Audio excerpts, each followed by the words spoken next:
Hello everyone, Matt here and welcome to my fragrance obsession. I hope you're all doing very well. Today is an absolutely beautiful day, so I thought that I would do a review inside my mum's bedroom where the sun is shining. I mean, you know, yeah, it's very bright today. So I thought I would come in here and do a review for not necessarily a fragrance which is suitable for this sort of weather, but it is an amazing find for me. And I'm super happy to have this one. Now, the fragrance I am going to review in this episode is from the house of Jaguar. Now, basically, Jaguar are a British car manufacturing company, and they're mostly well known for their very famous Jaguar S-Type, which is a beautiful car in my opinion. In fact, my stepdad used to have a car like that, but he had to sell it sadly, and I was devastated the day he sold that. But this fragrance is meant to invoke the elegance of that car. And the fragrance is called Jaguar for Men. Now, before I go any further, I just want to say that this is a vintage version that I found for a very good price on eBay. I only paid like £6 for the fragrance plus £4 delivery, so like £9.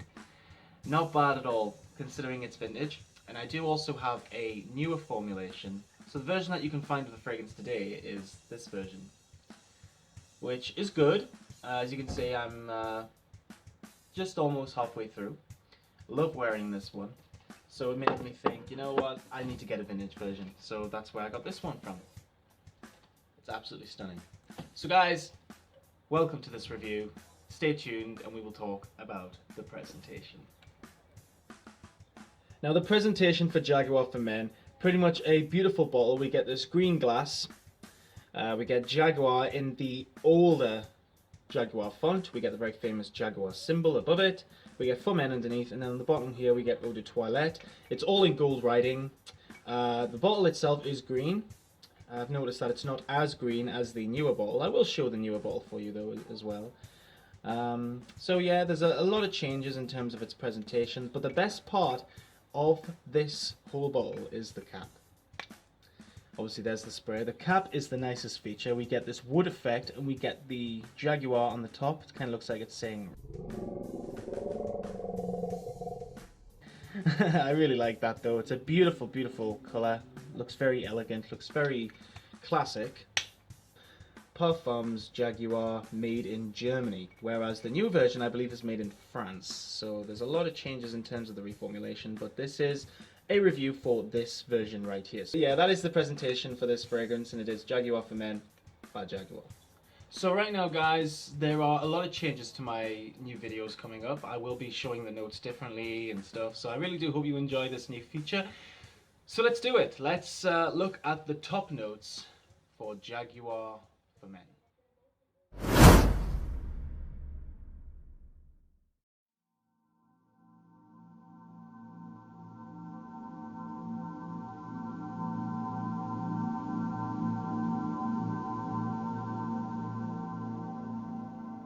So when I first smell this fragrance, I get a blast of citruses. There's so much citruses in this fragrance. It's almost tangy, you know? But even calling it tangy isn't quite enough, because this fragrance is super bombastic. It's almost a little bit sour on the citruses in a way. It's very strange, but very refreshing nevertheless. The citruses I get mostly, I would say though, are definitely the grapefruit. You get so much orange and tangerine. I think it's what really makes that unique opening in this fragrance, is that combination of the tangerine orange and the orange itself. It creates just this very nice, refreshing burst. And we do get a tiny bit of bergamot, but the bergamot in this fragrance has a bit of a green side of it. It has a bit of a soapy edge to it, which to me I think is definitely worth smelling if you haven't smelled this fragrance before. But even though, you know, it's got all those citruses in it, it is no doubt a very dated fragrance. Very classic smelling. It just takes you back to maybe the late 80s to the early 90s. You know, it's definitely got that dated sort of mature smell to it, but it's definitely an elegant smell, definitely sophisticated, but just a little bit mature. But again, you don't have to be a certain age to wear a fragrance, at least not to me anyway. So to me, guys, this is beautiful in terms of the opening. It's just very orangey, very um, a lot of grapefruit, and I mean a lot of bergamot. And I think the bergamot just really makes this fragrance. It just gives it that soapy edge to it. But it's just so refreshing, so zesty, a little bit tangy, like I said before, but absolutely beautiful. Now let's look at the middle notes.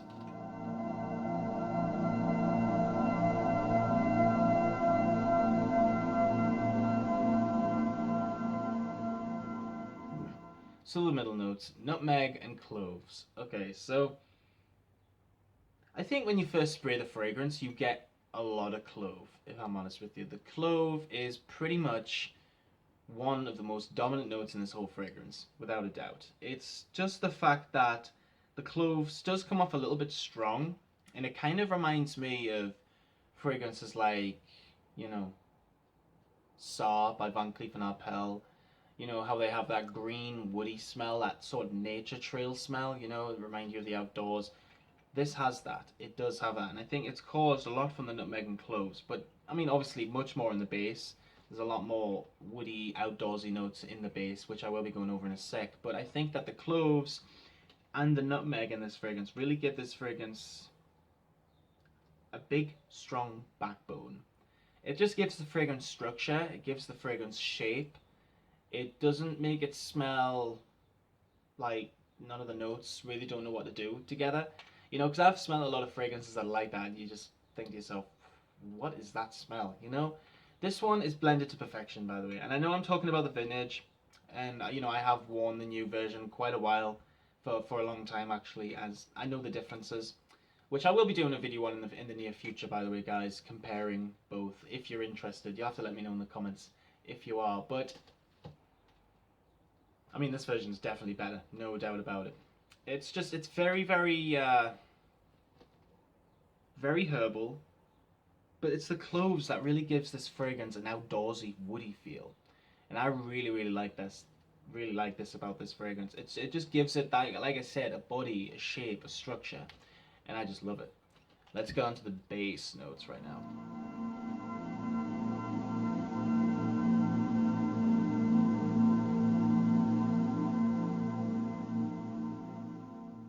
Okay, so out of the base notes, I get a lot of tobacco, I get a lot of leather, and I get an absolutely delicious pine note. The pine is without a doubt my favorite note in this whole fragrance. You know, I'm a big fan of pine anyway, and the pine really reminds me of camping. It reminds me of, sometimes it reminds me of Christmas as well, and I suppose in a way this fragrance does have a bit of a Christmassy vibe, you know, without the cinnamon, of course. But it definitely gives it a Christmassy smell to me, and just the whole outdoors experience I get from this fragrance, it just reminds me of, you know, hiking in the mountains, and, you know, maybe camping in the woods, you know, chopping firewood, and, you know, it's very cozy smelling. Even though, like I said before, it does have a mature smell to it, a very dated smell. Yeah, it does. I'm not going to take that away from it. But just know that when you do smell this, it is going to smell super warm, super cozy, and just very elegant. You know, it is going to make you smell very elegant and classy when you wear this.